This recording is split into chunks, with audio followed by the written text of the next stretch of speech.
Hello, the date is September 22nd, 2022. And do we have a show for you today? Today we have on Alysha Baus and Nieuwsma. Okay?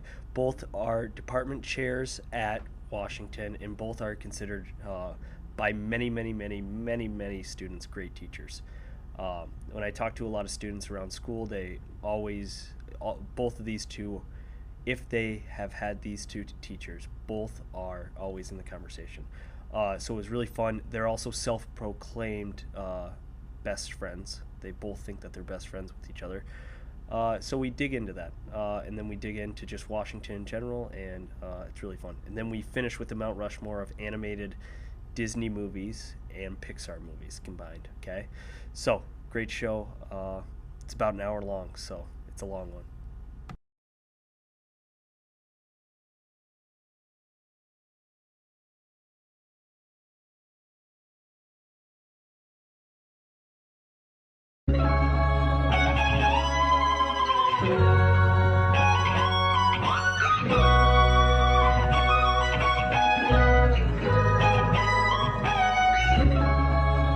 Ladies and gentlemen, It is time. For the greatest thing there is. This is the way. This is the warrior way.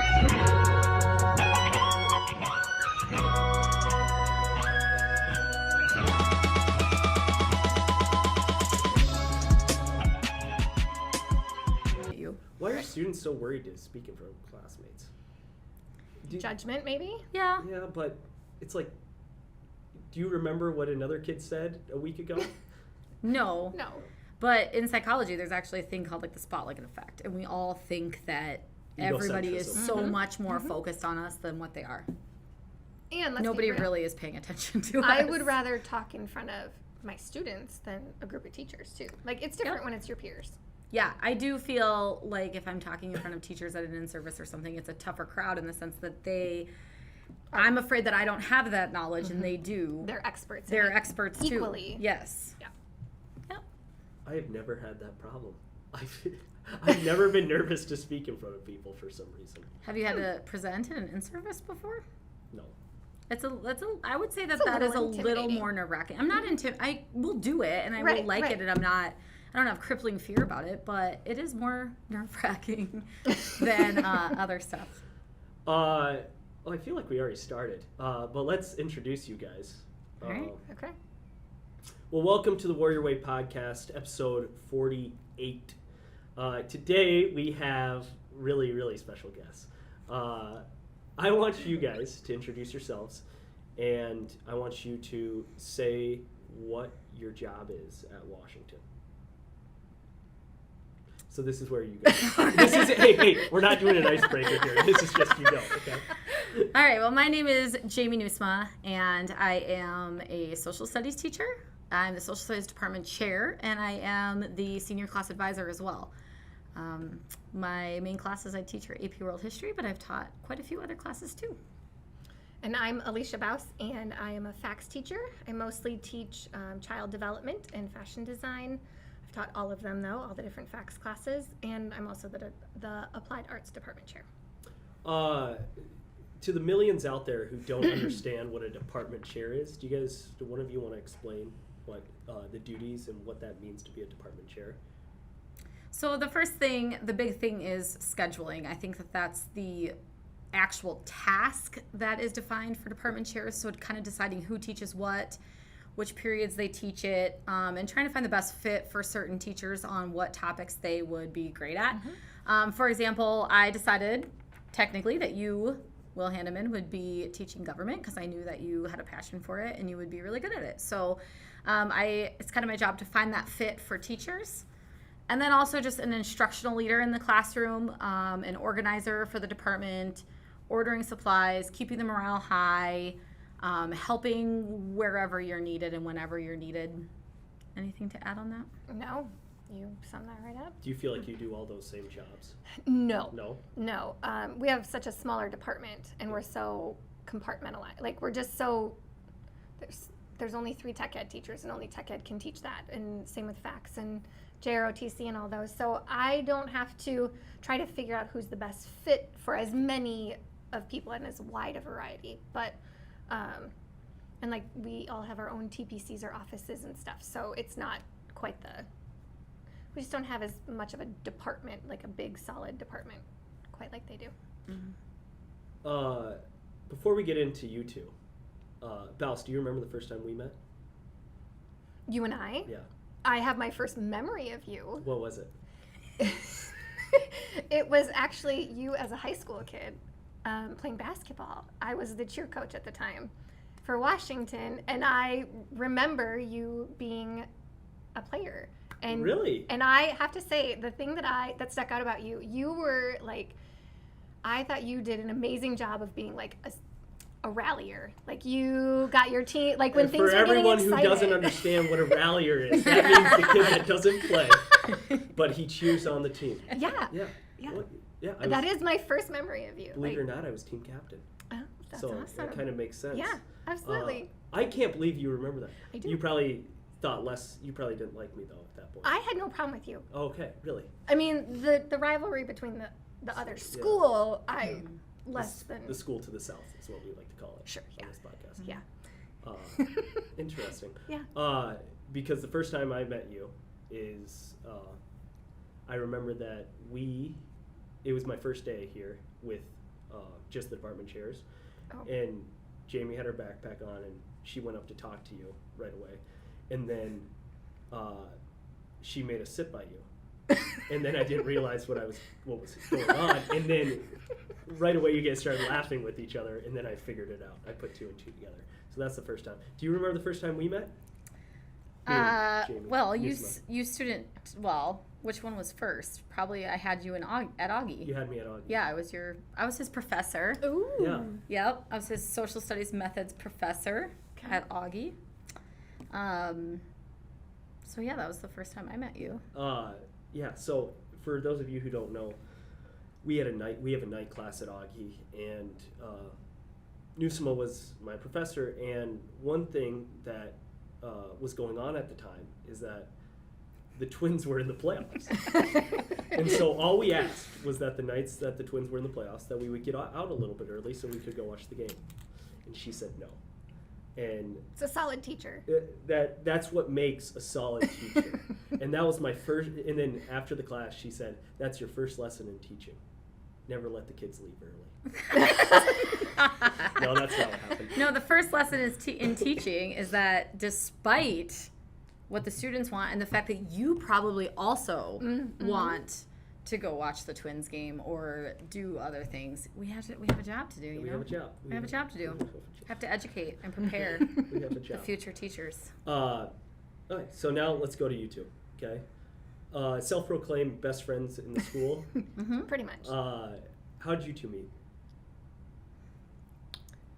You can tell the story of the Okay. homecoming. Okay, so my first memory with Jamie is that it was first year teaching here. You must have been third. Second? 2008 was my first year, so Okay, third, so- second, third. I started in 2010, so second year. Yeah. And we had the same shift of inflatables out on the football field, and her and another teacher were sitting there, and they were just so welcoming to us, the other new fax teacher with me at the time, and just talked to her, and we bonded over someone we knew, me from high school, her from college, and I just thought she was a great person and fun to be around. Oh, that's nice. Oh, they're really playing it up for the camera. They're really playing it up for the camera. But then we also talked about how later that year, that spring, we both chaperoned prom together. That was, I had not been in charge of prom quite yet. I think it was a year or two later that I became in charge of prom, but I chaperoned prom just because I thought it would be really fun to be involved. And prom's actually very fun to chaperone because the students are really well behaved. They're excited to be there. They're dressed up. It's mostly seniors. And they're just excited to see their teachers there. So I wanted to chaperone prom. Baus chaperoned prom. And so that whole night, we basically hung out at prom and we got to know each other really well. And so that was really kind of the start of us wanting to hang out more when we realized how much we had in common and how much fun we had together. Hold. I gotta make sure this is recording. No, not that it's recording, but that it's gonna send it to the right place. Okay. going to say, Will, you might be dead to me now. No, I'm kidding. No, we had a What good is start here. what is the thing from the first day that we were laughing? What did you not know you were getting yourself into? Just us together? Yeah. Oh, okay. I'm sure we were Oh, we're still recording. Okay. laughing. Good. Oh, okay. We're back. We're back up and rolling. Yeah, you guys were just laughing up a storm. It was so much fun. So you guys became friends at Washington. What year was this for both of you? 2010. This So was my second year then, and her first year. My first year. Your first year. Okay. Did you guys graduate the same year? No. No. I'm 2 years older than her. 3. I graduated high school in 03. And I was 06. Yeah. Oh, okay. So you would have been a senior when she was a freshman. Yeah. Yep. Yep. Because that's the Interesting. same as Brandon. Interesting Yep. stuff. So they don't care about that. So you two became friends. Do you think that's helped your experience at Washington? 100%. Yes. 100%? Absolutely. First of all, I want to say that we are really, really good friends. But we are friends with a lot of people at Washington. I mean, there are numerous, especially other women that I teach with that I respect and are such great friends with too. And men as well, but I'm just thinking of the camaraderie, Right. female camaraderie here. But it's to be able to have somebody that you know is always going to be there for you, and it's not just a work relationship, it's not just a work friendship. It's like I could go to her with work-related stuff, but if anything ever happens in my own life, my personal life, anything, I could go to her for that too. And then I have somebody in all aspects of my life that I can, if I need to run down to her classroom, or as like this morning, the teacher lunchroom where I just sat and invaded her planning period for a little bit. I can talk to her at work and I have somebody there for me, but then I also have her phone number and I know she'd be over to my house in a heartbeat. And to just know that you have that constant friend who will always be there for you is something that makes work that much more enjoyable, because you have somebody going through all of the same things as you in life. And Washington is an amazing place to work, but in order to have that support at that level of friendship is pretty neat. And I'll piggyback off of that. The other thing, like what you said, having someone not only personally, but like professionally, like I could go home and try to tell my husband about a frustration at work, or, a struggle, whatever it might be, or even a funny thing that happened, and he just will not get it to the extent that a friend that has the same job as you, knows the same kids, does the same things. And it helps to just having a person that you know at work that you can count on. Like you said, there's so many people that are amazing here, but it's just really nice to have that. Yeah. And now that we've been department chairs together, that's really nice, because we always sit by each other at department chair meetings. She might get mad if she thinks I don't save a spot for her. Yeah, Well, it's true. so the moral of that story is they both became the department chairs so they could sit by each other. Well, and I feel like it is an unspoken thing. I think people just kind of know we're going to sit by each other too, because we've been doing it this whole time we've both been department chairs. How long have you guys been department chairs? Mine, I think this is my 3rd year. I feel like this is like my 5th or 6th or Oh, I thought you guys just something. decided to apply for department chair No. positions No. at the same time. When I thought about it though, I asked her and she's like, yeah, then we get extra time together. It was motivation. Oh my gosh. They were, right before we got on the podcast, they were talking about, I asked them if they liked each other or not. And believe it or not, they said yes. Where are you from? I'm from Redfield, South Dakota. Redfield, South Dakota. It's by Aberdeen. By Aberdeen. Okay. And then, Jamie, where are you from? Sioux Center, Iowa. It's about an hour from here. Why Washington? Well, I went to college in Brookings, and What school in Brookings? SDSU. SDSU. Interesting. I know, right? You can see Jamie's face. Watch on the YouTube to see Jamie's face right now. Interesting. So, where'd you go to college? I went to the University of South Dakota, go Yotes. Okay. So then why Washington? It was one of the job openings, and I just thought Sioux Falls in general was kind of where I wanted to be, to try to find a place where my husband could find a job. And I just ended up lucking out, really, really lucking out getting here. I had no, I mean, I didn't really know what I was getting when I applied here. I didn't know a reputation. I didn't have any idea about that. But I just really lucked out getting such an amazing school. Yeah. What about you, Peanut Butter and Jamie? Yeah, so I went to USD as well, so I kind of got me into South Dakota. I actually did a master's program through USD called the PDC program, the Professional Development Community, and it put me at Whittier. So I did my first year of teaching ever at Whittier, but it was just a 1-year placement. And so then after Whittier, I got the job at Washington, and I think because of the fact that Whittier was such a feeder school into Washington, that helped me get the job here. And after working with Whittier students and so many of the teachers at Whittier in Washington and how they have such a connection, this is the place I wanted to be. Like, I considered myself very, very fortunate to be here. And now still, I mean, it's still Washington, and it will always be Washington for me. I can't imagine being anywhere else. I think that's good. So, I mean, you guys kind of lucked into what you call like a dream job. Yeah, 100%. Absolutely. Now, I asked why go to Washington, but why stay here? What's it that makes you stay every single year and not try new things? Other than each other. Yeah. I only say because Jamie was here. So you can sit by someone during the department. Yeah, yes, right, clearly. So I just think the kids, first of all, are just so amazing.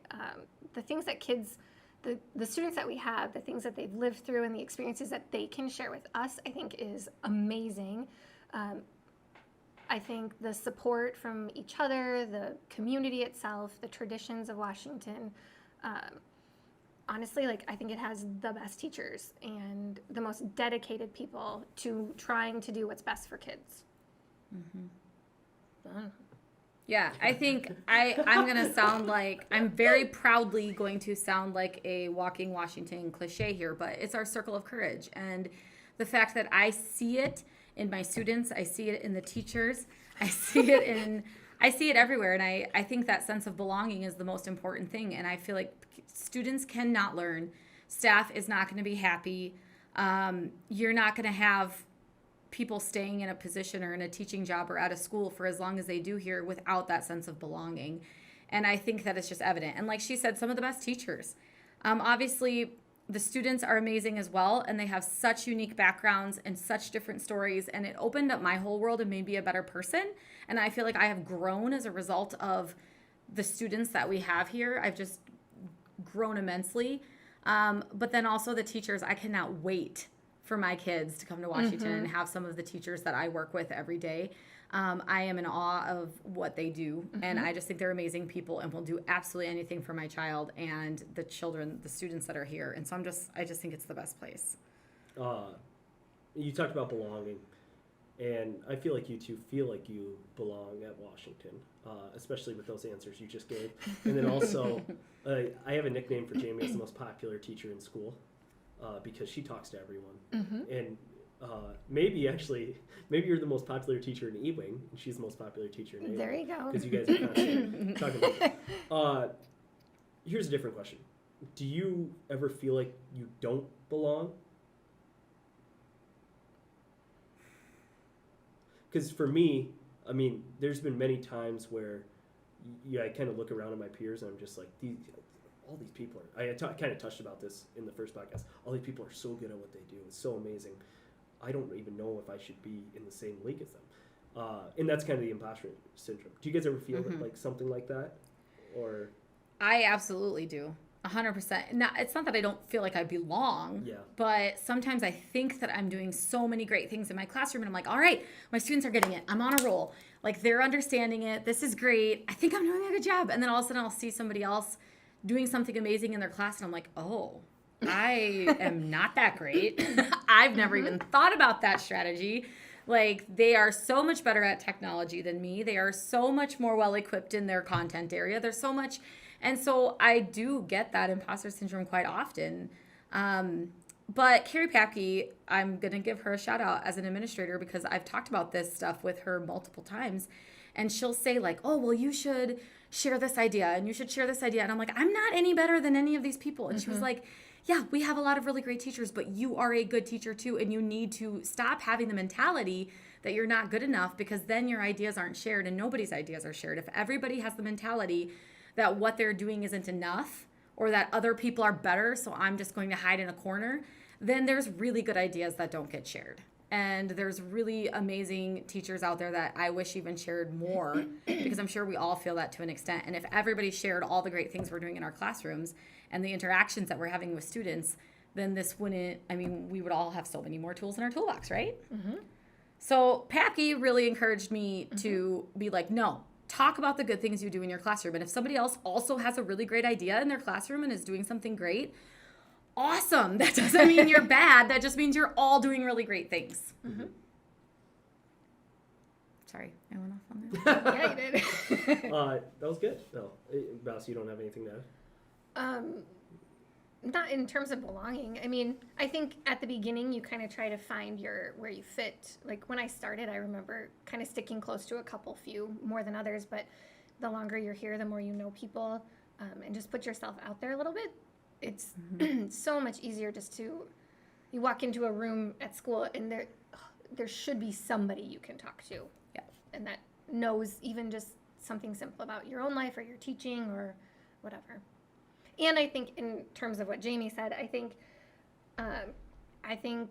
the leadership in this school, whether it's department chairs or whether it's our administration or just other people, I think we are doing a really great job of, when someone does something really great, sharing that, you know what, I think this is really great. I think you are doing a really great job, just helping, encouraging even us teachers. Because sometimes we don't feel like we're doing a great job.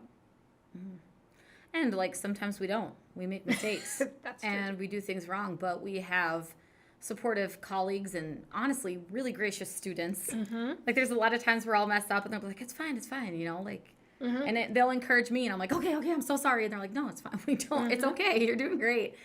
And admin, too, allow us to be human and allow us to make mistakes. And, I mean, we expect that from our students. We expect that they can make mistakes and be okay with it. And they need to have a growth mindset, and they need to be able to fail and rally from it and come back from it and learn more.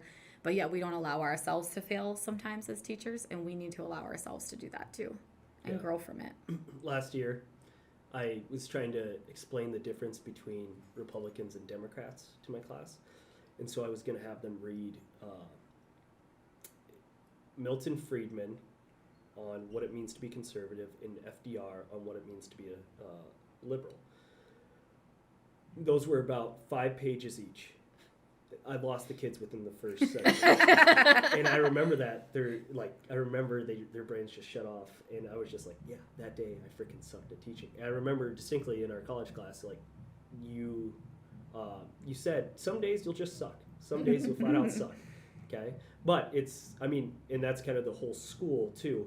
It's about each year you got to get better, each day you got to get better with stuff like that. I think that's kind of the goal of being a teacher and being in any kind of profession. But if you guys weren't teachers, what do you think your job would be?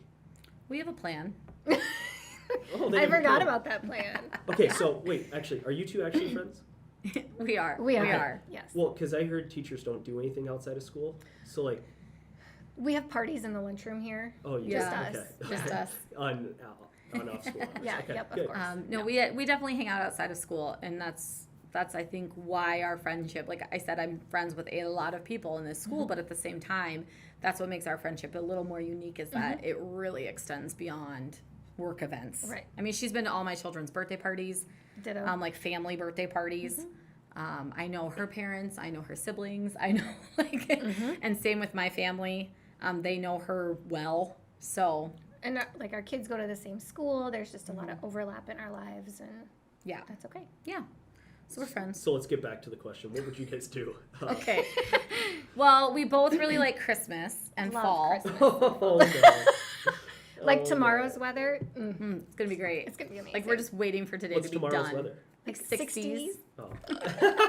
And you can cozy up with a warm drink of like coffee or tea, and And wear like your big hooded comfy sweatshirt and leggings and boots. Oh, yeah. Yes. At school?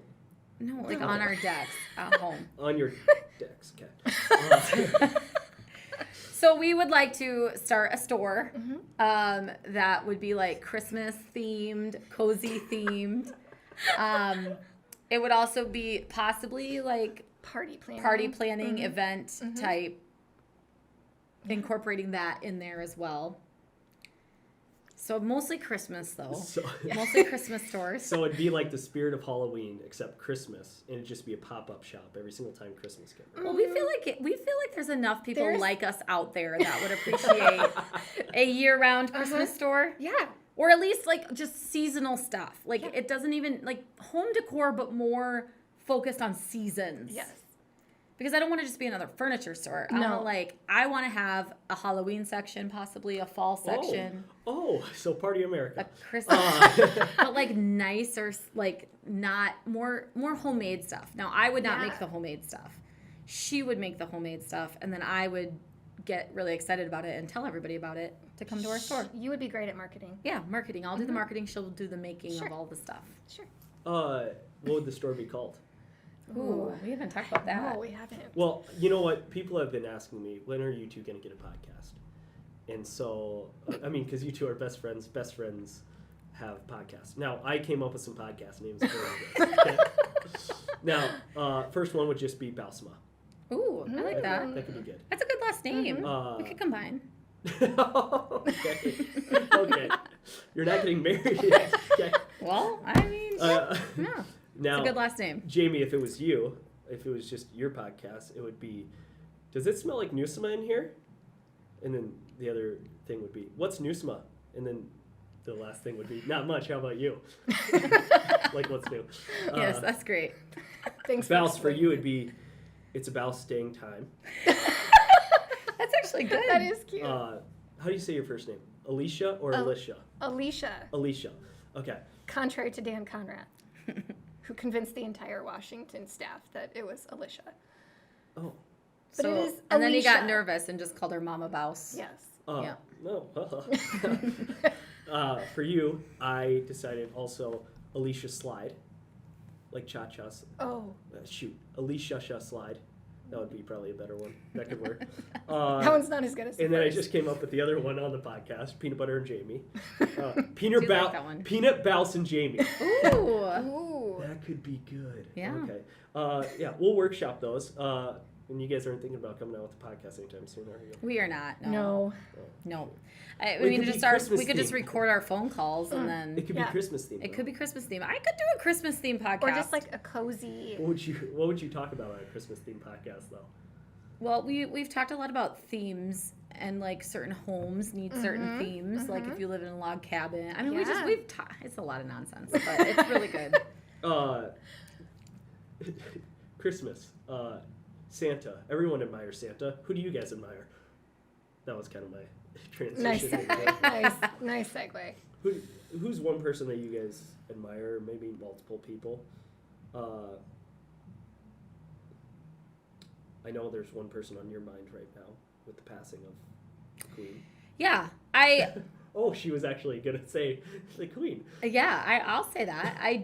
I mean, it's a complex relationship for me with Queen Elizabeth II because I do feel like she was a good queen. I feel like she was a good leader. She is somebody who I would love to meet, to have met in person. Like if it was a historical figure thing, I'd like to have met her. Just because of the immense amount of history that she has seen and has. And I mean, all of the different world leaders she's had on her Goodwill Ambassador tours and things like that. I mean, she would just be a phenomenal person to just talk about all that history with.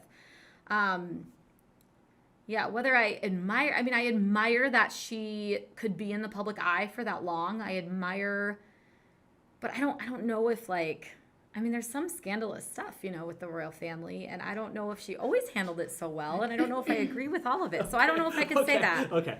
Who do you admire? No, okay. That's probably not the Queen. I admire, well, let's let Baus go first. I need to think about this. I've been thinking while you've been talking, and I mean, there's a lot of people I admire. Like, I obviously admire my family. Like, my parents have been a huge influence in my life. And obviously, I think that they're great people, and I admire them and what they've done for me and my family.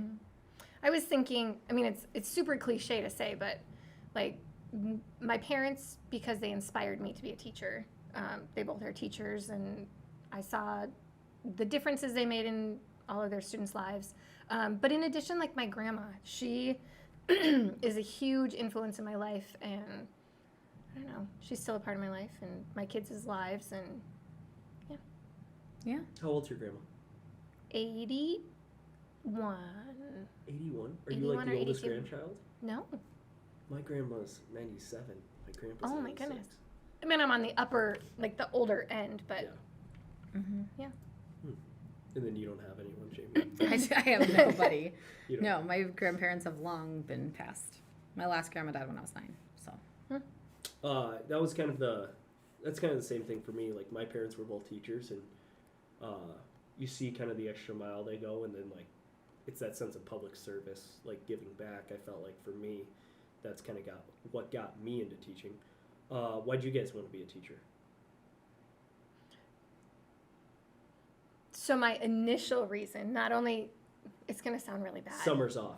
No, actually, it was because since I grew up in a family of teachers, I knew I wanted to have a family someday, and I saw how lucky I was to be able to have my parents home on Christmas break with me, on summer break with me. Any day that we had off, they had off, and so it gave us an opportunity for a lot of family opportunities that not everyone gets. So it was like this is the closest thing I can do to being a stay-at-home mom, but still have a career. But, I mean, obviously in the end, I love being with kids, and I love having that relationship with just everyone that's in the school. I don't know. Mm-hmm. What about you?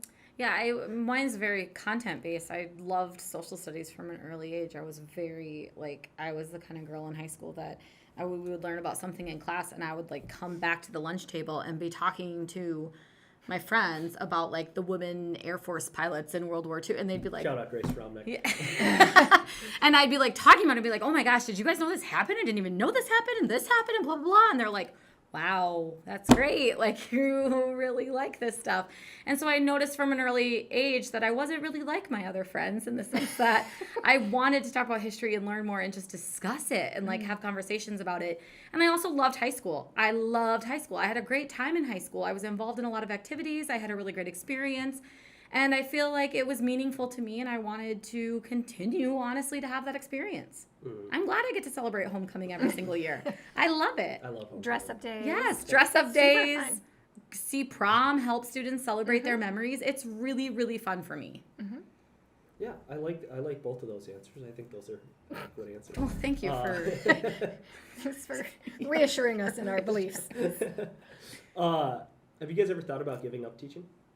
No.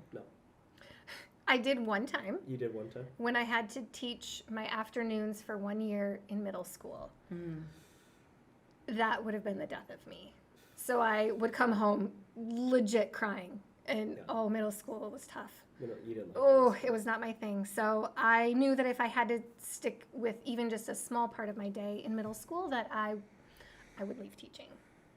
Or if I had to leave Washington, I've also told quite a few people that if I had to leave Washington as a teacher, I don't think I'd teach.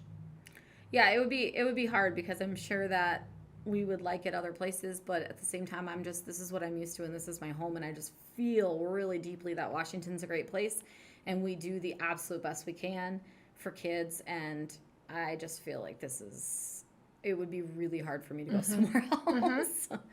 I hear from a lot of students that both of you are their favorite teachers. I'm not going to say any students' names, but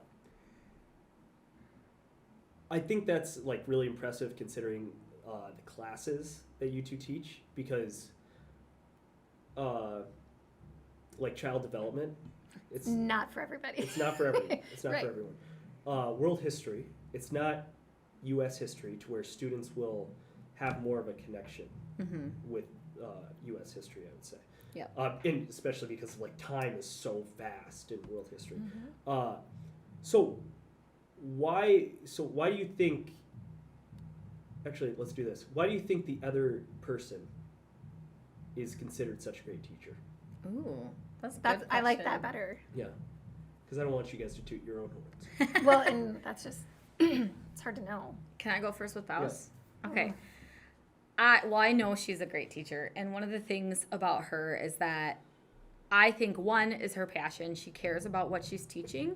And she wants students to, it's more than just learning it in her class for that moment for the class. She wants people to go on and take it into real life. So I feel like she inspires her students to continue learning about the things that she's teaching, whether it's nutrition, child development, making smart choices, things like that. Also, I think she just truly cares about kids and she does not give up on them. She is everybody's favorite teacher, and yet she is not the easiest teacher, and she is not letting them get away with everything in the classroom. She has very high expectations of her students, and she has rules for them and ways, like things in the class that they need to follow in order to be successful, and she holds them to it. And I think that they like that and appreciate it, but she does it in such a loving and compassionate way, and she lets them know that she will never give up on them. And I hear that from all of my students all of the time. And she's also very real and honest with her students because she's teaching about real life subjects where you can't sugarcoat it and be like, everything's fine in the world. Like you have to, I mean, you're talking about, I don't even know if I can say it on the. I was going to say. You're talking about things in child development, things in child development that some people, some adults especially adults in their life might feel very uncomfortable talking to them about, but she is going to do it in a very professional way, but also in a realistic, authentic way. And students need to hear that, and they appreciate that from her. And she's also just so fun and nice. But yet holds them to those high standards. How do I even follow that? That was so much. Do you have a 6th period child development class? No. Shoot. Because I'm going to be an uncle here, and I probably need some 2, 3, and 5. And I'm moving into Jamie's basement here. So I'm probably gonna probably gonna have to babysit. Yeah, okay. Okay. Yeah. So what about Jamie? So what I think Jamie is great about Jamie and why she's a favorite teacher is one of the things is her passion. If you have ever heard her talk about history, oh my goodness, she will get you motivated.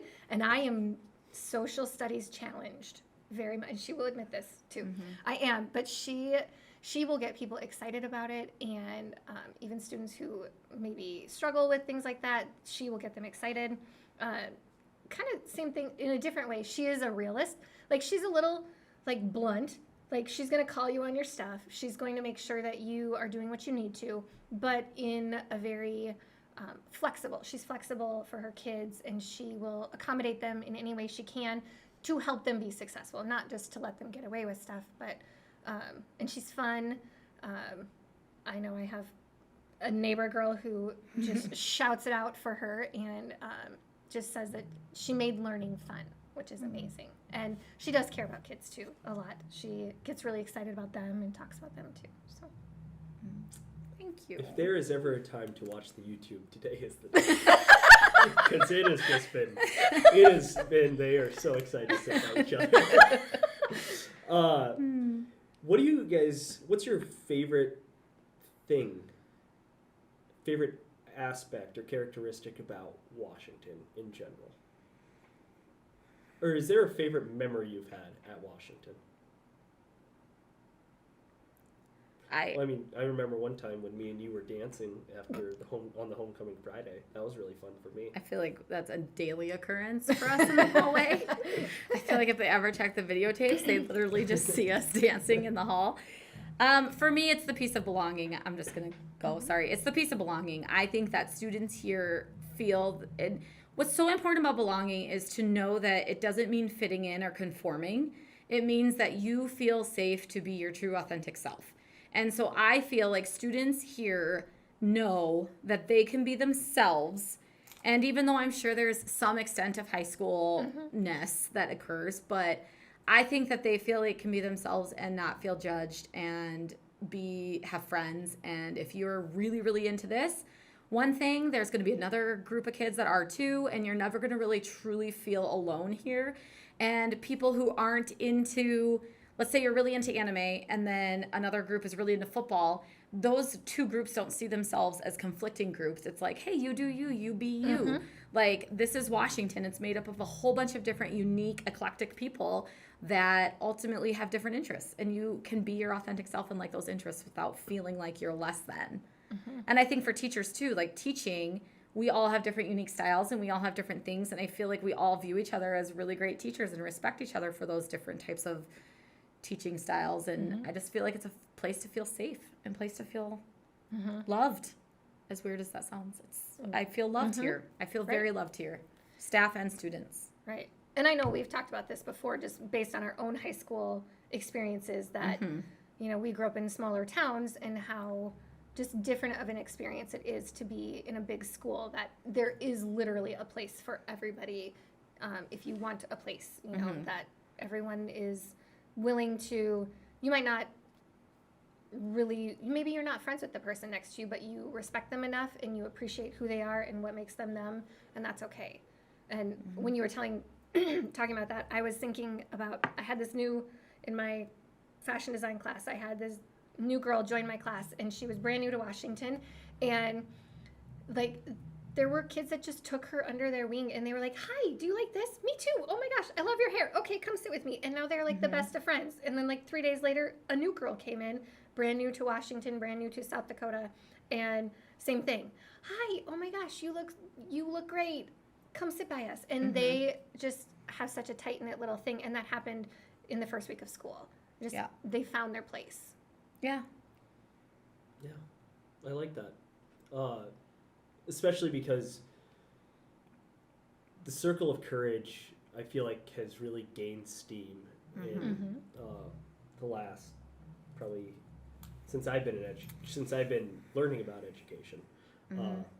And I didn't know if that was just because Augie, the guy who created it, was an Augie professor, or the two guys who created it were Augie professors, or if that was like an actual thing outside. And I feel like Washington kind of implementing that belonging piece is necessary just as a human. Like, you need to feel like you can sit there. Yeah. You need to feel like you can be in that specific moment, because if you feel uncomfortable, that's one of the worst feelings in the world. And the rest is not worth anything then. Yeah. Right. I mean, if you, thinking of students sitting in a desk, if they don't feel comfortable, if they don't feel like they belong in that class, or they feel part of the community of the school, then, I mean... Well, how can they master? Right. They're not going to learn. How can they be generous? How can they be independent? Right. I love that. I love talking about that stuff, too. I do too. And I'm gonna give a shout out to like our social studies department, because from a staff perspective, I just feel like we have a really department that fosters that, where we have really unique individuals that are not all the same, and yet we all can get along and find our place in that department. And I think that's why I'm really good friends with Baus too. Like, all of the really important people in my life make me feel safe and let me be who I am. And I just think that is, again, that is the main core, that if you don't have that in a relationship and a friendship, and if you can't be yourself, you're never going to be able to accomplish other things, because you're always going to be trying to reach for something that you're not, or you don't feel comfortable with. Yeah. Do you have someone in your department who just gets made fun of all the time? No. Oh, because it's just a constant. It's just a thing in your department, though? It must be. Oh, okay. Because, well, the guy who was before me got made fun of all the time, and now I get made fun of. And So maybe it's the position. I don't know. Okay. Well, me and Steve didn't teach the same things, did we? Okay. No. No. Maybe it's Augie grads. That could be it. Do we not have another Augie grad? I don't think so. Shoot, that's too bad. We're starting to get a lot of Augie grads for this school as staff, so I feel like we're going on the up and up, finally. I don't know why I just said that. So, I guess, I feel like I had one more question for you, but I can't necessarily think of it. So, I think we're just going to go to the Mount Rushmore. Okay. Okay. Now, here's how the Mount Rushmore works, because someone, I think one of you at least doesn't know how it works. So I'm going to explain it, okay? I'm not going to say names. I'm just going to explain it. So, what will happen is, I'll let you guys decide the order, okay? I don't know how you guys want to do it, okay? Oldest, youngest.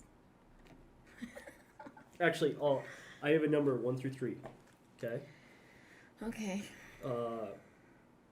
One of you decide. 1. 1. 3. It's 1.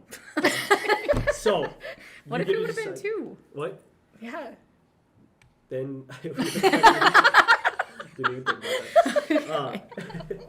So, you get to decide if you want to go first, second, or third. Now, if you go first, that means the second round you'll have the third pick. It's a snake draft. Okay, it's like fantasy football.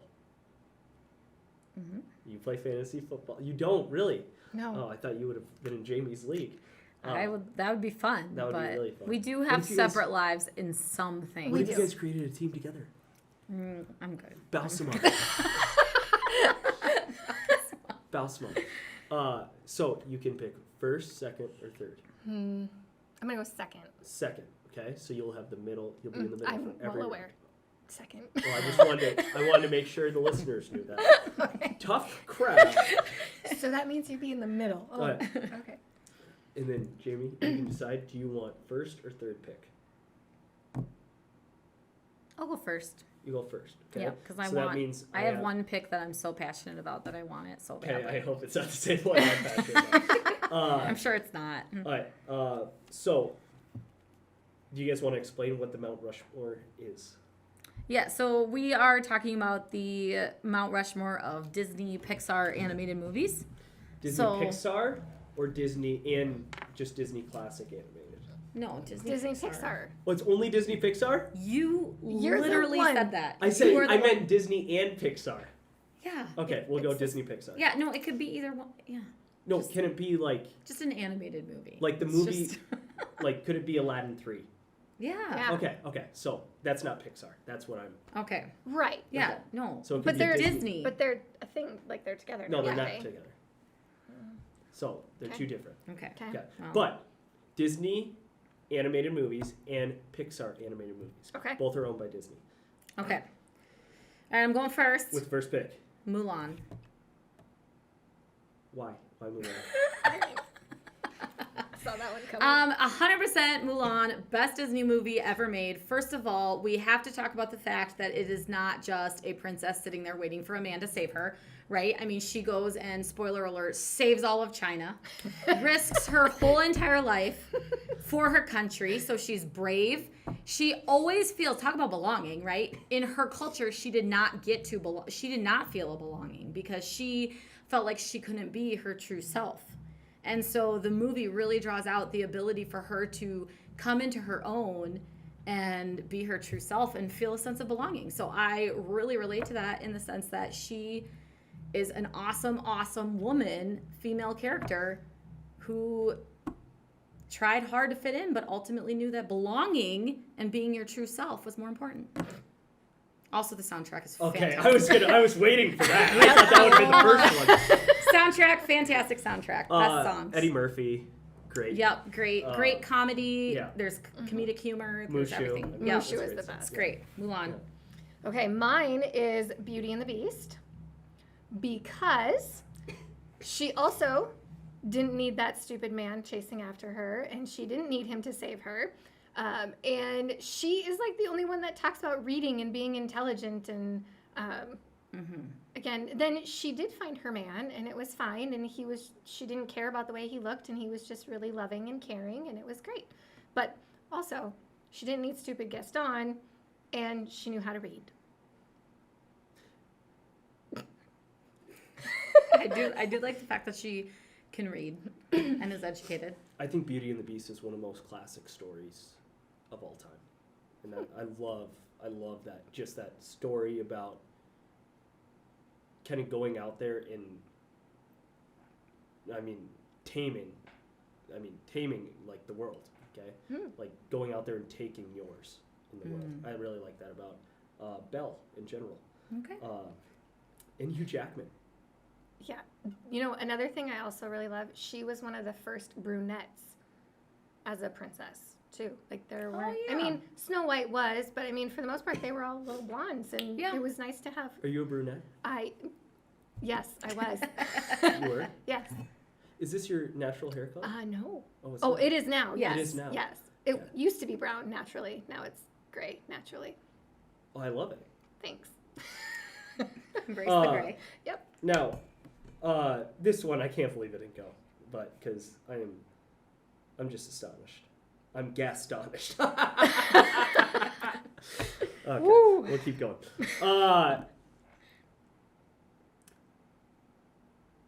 There's a movie that kind of, I mean, the story, I mean, what Disney used to do is they used to tell these archetypical stories where these stories have been told throughout time. They've just been told in different mediums.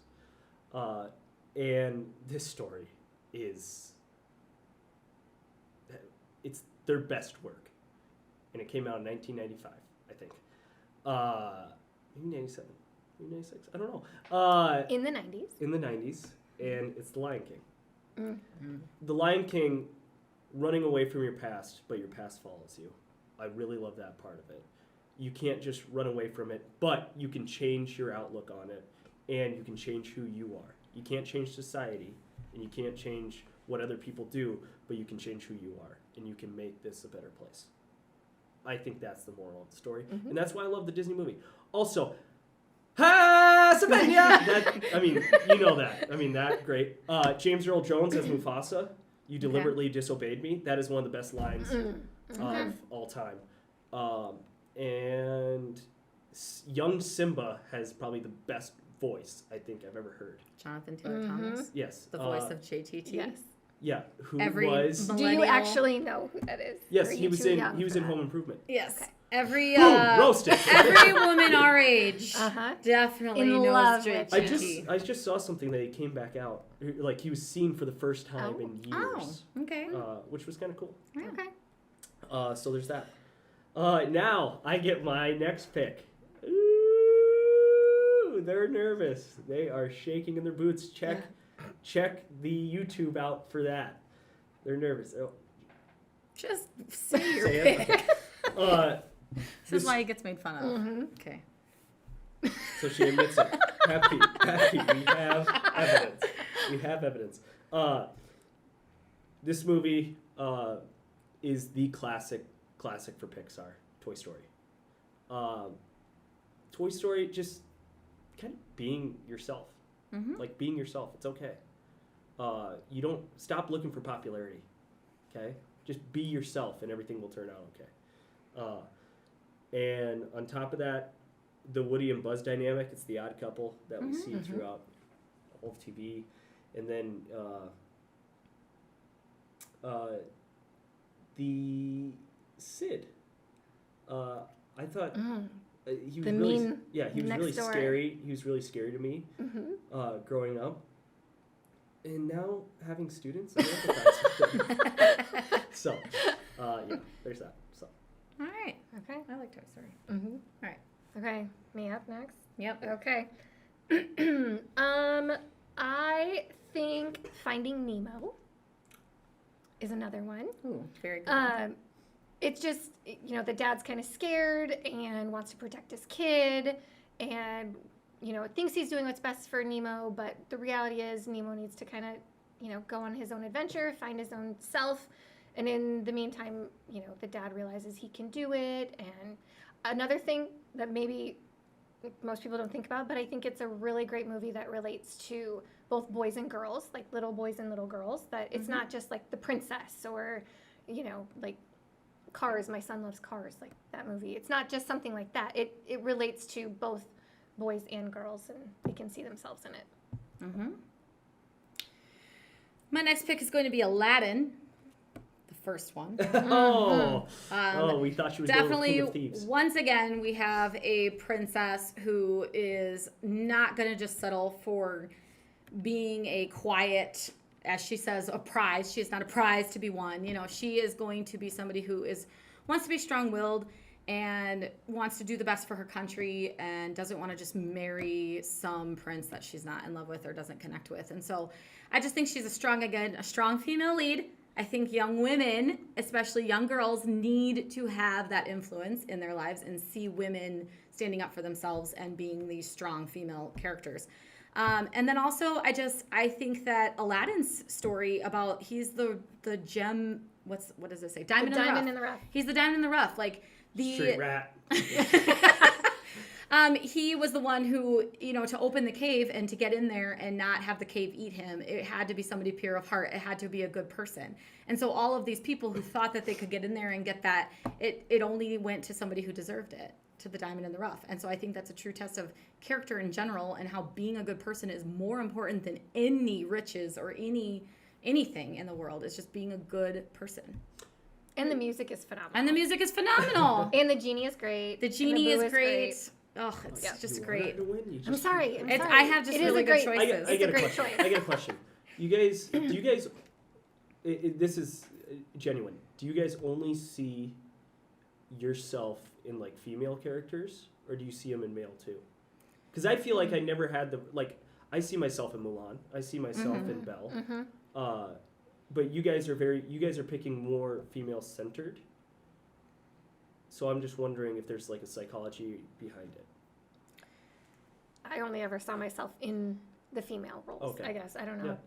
But I don't think there's anything wrong with that. There just weren't really a lot of, like when I think of growing up too, there weren't a lot of boy-centered shows either. I mean, like Disney movies, I don't know. Yeah. There was Fox and the Hound with a Fox-centered. Right, but I wasn't going to relate to being, I don't know. Yeah.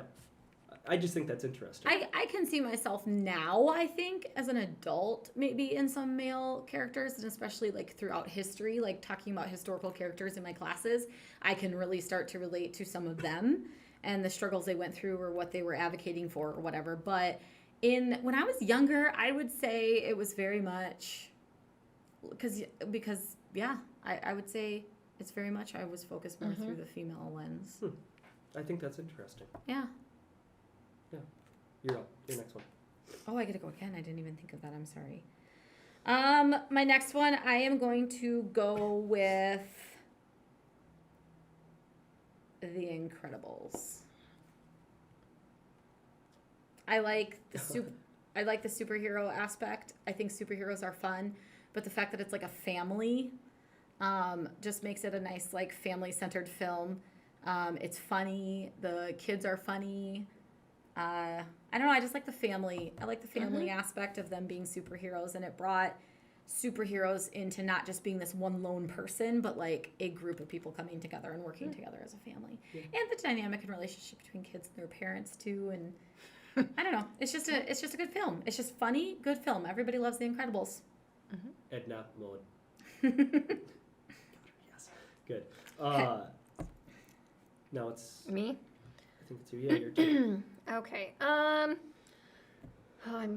down between two. I'm gonna go with Up. Ooh, that was on my list. That was the next one. I debated between The Incredibles and Up. Those are my two left. Okay, so I think Up is amazing, just because I think it shows. Like, I actually use this video clip at the beginning in my class, just showing like the loss of like the pregnancy and stuff like that, but just how their relationship. They really loved each other. It was an equal relationship, and just how, like, showing how love can be with a couple and growing old together. And then him finding, like, I just think of, like, grandparents, too, with little kids, like, finding their love after maybe, like, it's a different love, but with little kids and a passion. And I don't know. I think it's super cool. Mm-hmm. Yeah. It's a really good movie. It is. Oh, they're just crying. Oh, my gosh. Like, and I just think of Russell and how like his dad's not around as much, and so he like has this new kind of like male role model, and he like shows up to the Boy Scout thing for him, and I just I don't know, they just both grow together, and yeah. What about Kevin? Kevin's great. Kevin's a girl bird. Kevin is the dog, isn't it? I don't know. Kevin's the bird. I remember that song. Oh, Doug is the dog. Doug is the dog. Yep. Yeah. Good. All right. So I'm up. Yeah. Yes. This one.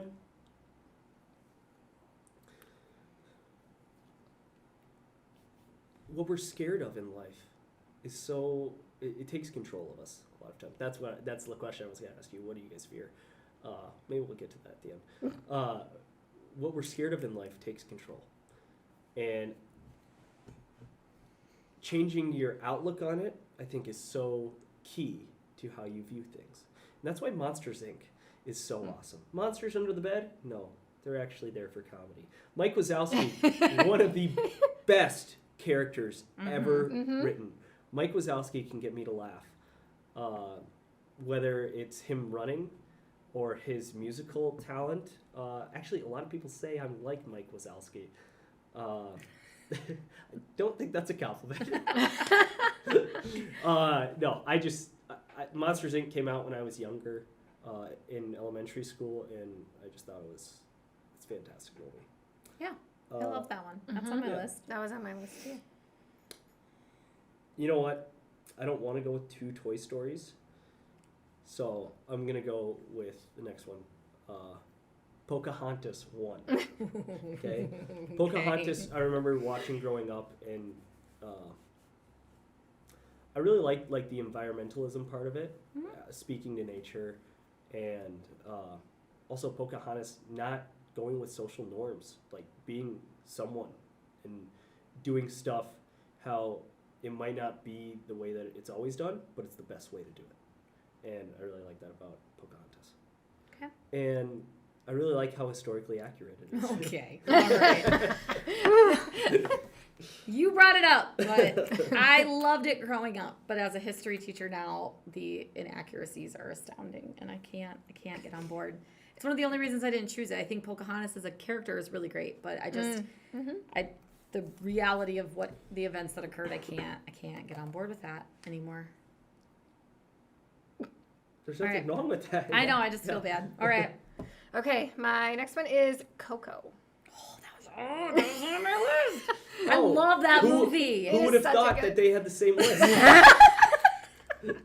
I love Coco. Okay, So I'll let good. you talk about it. So one of the things I think it's amazing is it's showcasing another culture, like a celebration, and I think it just exposes kids to different things that maybe they're not used to. And again, the importance of family and like your heritage of who you are, it comes so much from, the people of your like grandparents, parents, extended relatives, and just how much of that becomes you. And also, it's a little heartbreaking, but also touching, the point of like to not be forgotten, once you pass on, to not be forgotten, and who remembers you and how are you remembered, I think is amazing. Yeah, your legacy that you leave. Yeah. Oh my gosh. I struggle between 2 of them here. Probably Brave. Brave's historically accurate. I have that on my list. Oh, do you really? I don't know if that's what I'm going to choose, though. I want to win. Yeah. Yeah. That's what this is all about. For the sake of winning, I'm going to say Tangled.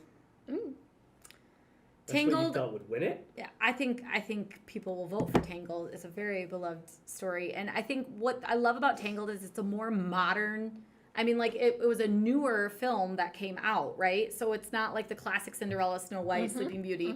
But it's a newer one, but it's based off of like Rapunzel. And it's based off of, this classic story of Rapunzel and her hair. But there's a lot of selflessness that goes on in that film.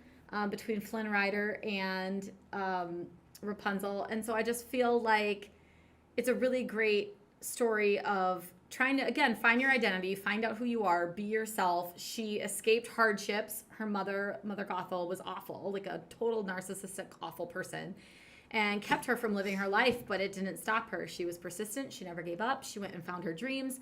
She found out who she was. She helped like some of those criminals in the tavern and stuff like that they were in, and kind of like befriended them and helped them get in touch with their emotions and just like kind of just helped people all around. And everybody in that it was all about growth and all about finding out who you are. It's a good film. Tangled. Watch now on Disney Plus. We're not sponsored by Disney Plus. That's not a copyright. Well, that seemed like it went well. I feel like I ran away with that one, to be honest. But we'll see what the voters decide. I think I Not did. even close. I think I did. Can I honorable mention Anastasia as actually- a movie? But that's a DreamWorks film, so we did not specify that. But I do love Anastasia. We Just did a shout out. specify. Okay. And I think another honorable mention, Hercules. I really love Hercules. Yeah. And then Toy Story 3 I was going to go with because the ending puts me to tears every single time. I thought Toy Story 2 was Oh, the when they best give Toy the Story. toys to the Toy Story 4 was terrible. Yeah, Toy Story 2 was wow. my favorite. Should not. That's have what the been made. podcast could be about. You guys go Yeah. review animated movies. Oh. Moana was an honorable mention Yeah, I like that one too. for me. I didn't even put that one down. Because how that and Frozen, how historically accurate both Ooh, of we those didn't even are. do Frozen, No. but nah. I Frozen knew wouldn't have Jamie been- would not like Frozen, and I know a lot of students don't like Frozen. They love the music, but they don't love Frozen. And then how historically Moana would have been good though. how historically accurate Tarzan is. There's a lot of A lot of imperialism in that one. there's a lot of history involved with all this. There is. That's actually what I love about Disney. Mulan itself is it's based on an ancient Chinese proverb. So about a girl named Fa Mulan who did exactly what Mulan did. So it is very much based on history. And that's why I love all these stories. Mm-hmm. A lot of them are based on historically accurate people, or at least a remnant of history. Yeah, and that's part of like the whole story of civilization. Like these stories repeatedly happen throughout time. Yes. And that's what I think Disney tries to do. Yeah. Yeah, so I think I won that. Do you guys have anything else for the podcast? Now that you guys have been on the podcast, I can ask you to come back at any moment. Okay. Sure. I just want to, the last thing is just to remember as warriors that we want to continue to foster that belonging. And I think for staff in particular, if any staff members are listening to this, Baus and I became best friends because we talked to each other and we got to know when I was randomly paired with her by the homecoming inflatables. I actually talked to her and got to know her. I didn't just sit there and be like, oh, this is a new person. I don't know. This is going to be awkward. Instead, I talked to her like she was a human being. And guess what? We got to know each other.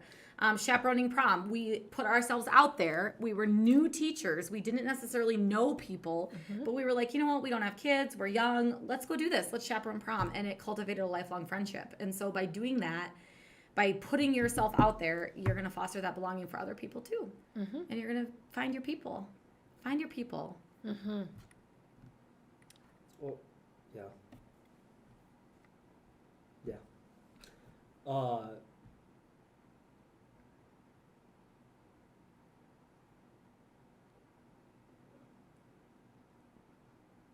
This may also be the longest stretch of time that Jamie and I have been quiet ever in our lives. Yeah. I think we're good there. Okay. I didn't know what else to say. I thought I had something. Yeah. So yeah, it's like I start a sentence and then I think I have something to say and I actually don't. So like, it's the old Michael Scott thing because I think that's true. And thank you guys for coming on. You know, Will, it's been a pleasure, and I appreciate that you do this podcast so that other people, can listen to what the Warrior Way is all about. Okay, so can I get a raise?